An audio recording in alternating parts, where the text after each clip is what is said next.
Alors, l'UE va investir plusieurs milliards dans l'hydrogène. Vraiment? Est-ce que c'est nécessaire? Si, pour les camions peut-être? 4,7 milliards d'euros. C'est monstrueux.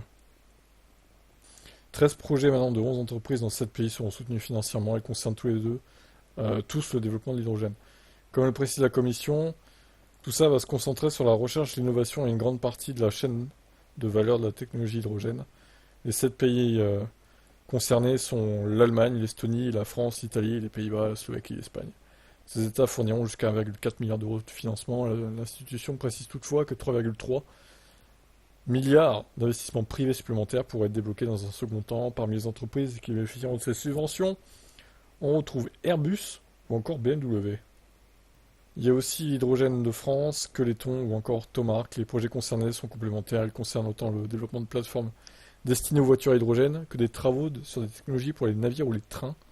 Les acteurs travailleront également sur la prochaine génération d'avions à hydrogène ou la production d'un combustible pur à 99,99%, de quoi accélérer le développement de la filière dans son ensemble.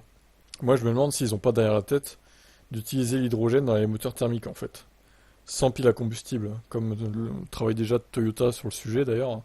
Mais ça leur éviterait à tous de changer leur voiture et ça leur permettrait de rouler propre entre guillemets, vu que ça rejette que de l'eau au final. Mais bon, je sais pas exactement ce qu'il faut modifier dans un moteur thermique pour que ça marche quand même, hein.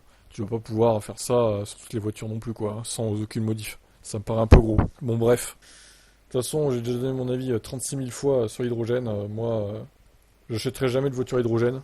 Déjà, je trouve ça assez dangereux. En plus que c'est cher. Et tu peux pas recharger ça chez toi. Donc, comme le permettent les voitures électriques à batterie. Mais bon, après c'est mon avis, hein, vous n'êtes pas obligé de le partager évidemment. Votre avis, est-ce que c'est pas un peu trop tous ces milliards là?